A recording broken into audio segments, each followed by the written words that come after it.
کہتے ہیں کہ کسی گاؤں میں ایک کتا کنویں میں گر کر مر گیا۔ چونکہ گاؤں میں وہ واحد کنواں تھا، اس لیے لوگ بھاگے بھاگے اپنے علاقے کے مولوی صاحب کے پاس گئے اور ان سے سوال کیا کہ کنواں پاک کیسے کیا جائے۔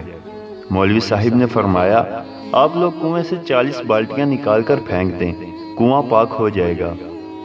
ایک دو دن بعد پھر گاؤں والے مولوی صاحب کے پاس پہنچے اور بولے، حضرت پانی تو ویسے کا ویسا ہی ہے، آپ کے حکم کے مطابق 40 بالٹیاں پانی نکال کر پھینک دی تھی۔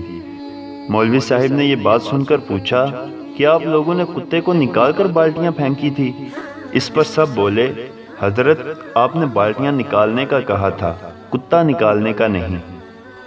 دوستو، ہم بھی گاؤں والوں کی طرح کرتے ہیں، بغض، نفرت، تعصب اور لالچ کے کتے دل میں رہنے دیتے ہیں، اور کچھ نمازیں تسبیحات پڑھ کر سمجھتے ہیں دل پاک ہو گیا۔